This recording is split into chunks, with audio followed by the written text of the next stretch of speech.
Hi, I am Gwen Bonner, and I've been at the church since 1984.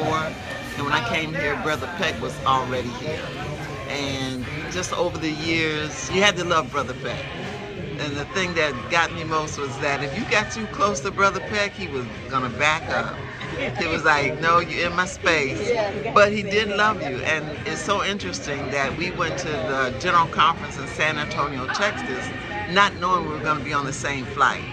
So I had rented a car when we got there. So I said, Brother Peck, I can take you to your hotel. And he was just so appreciative of that. And then when it was over, I took him to the airport.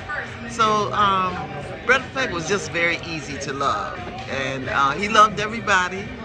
And the good thing about him is he loved history and the history of the church. And he did that without being asked to do it. He was just a faithful servant. He was faithful with prison ministry. He was faithful with maintaining church history. And I remember as church secretary in 2015, Brother Peck, we had an anniversary, and Brother Peck gave me a set of the books of the church history. And I was very appreciative of that. But he was just a very caring individual. And Sabbath mornings, even though Brother Peck might have taken the bus, Brother Peck always had donuts. Oh, yeah. He always had this brown bag. He seemed like he got the leftovers from the store when they didn't want him to bring here for people to take.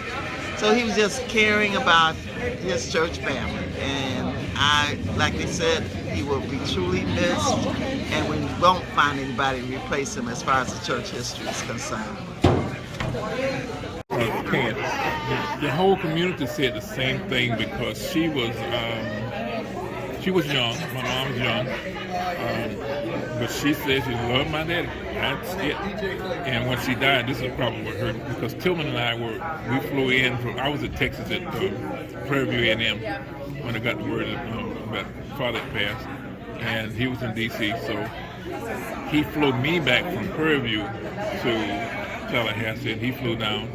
And so when I was talking with my mom, after the funeral, and so she was saying that she said, your daddy didn't even tell me goodbye. And I told her, I said, Mom and Dad was never going to put you in a situation where he would hurt you or have your heart hurting about this. And so she said, I can't live without him. She said, if I raised y'all know what to do, y'all know how to take care of each other. And so there was nothing we could do to convince her to fight to live. Okay? So cause of death was grief-related syndrome. Wow. Yeah. So your mom died 2 weeks after your dad? 2 weeks. She made sure that he was buried. Wow. And she slept away. She just went to sleep? Oh, wow. So, now you can imagine, I was 18, and Geneva was how old? Geneva was 14. Yeah, so the impact was tremendous, and then there's Tillman having to be strong for all of us, but he had the same emotions, same reaction. And so now when they get to places like here, what it means to him, what it meant to him to be able to have to love somebody and have them love him in return. Well, the last young man that spoke, Alfred Johnson. Yes. His father was the pastor of this church in the early years, and he was a little boy. Yes, that's what he said. So that meant a lot, to see him come and represent his dad. Mm-hmm. But it just made me think of the children that have come through here.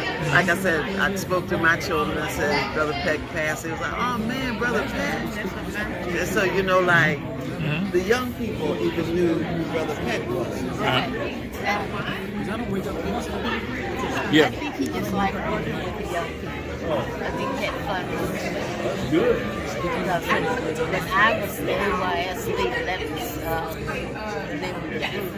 and he was always walking up to me saying, I said, yes. I said, they are. I said, okay.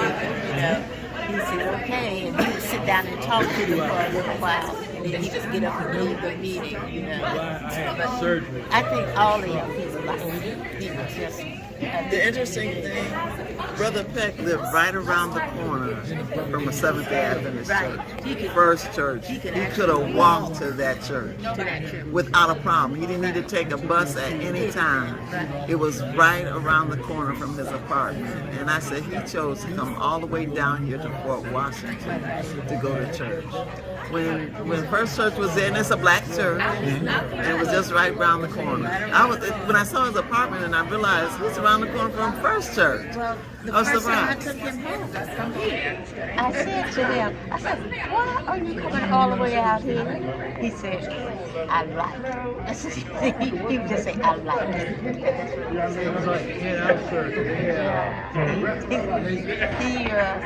He loved rough life.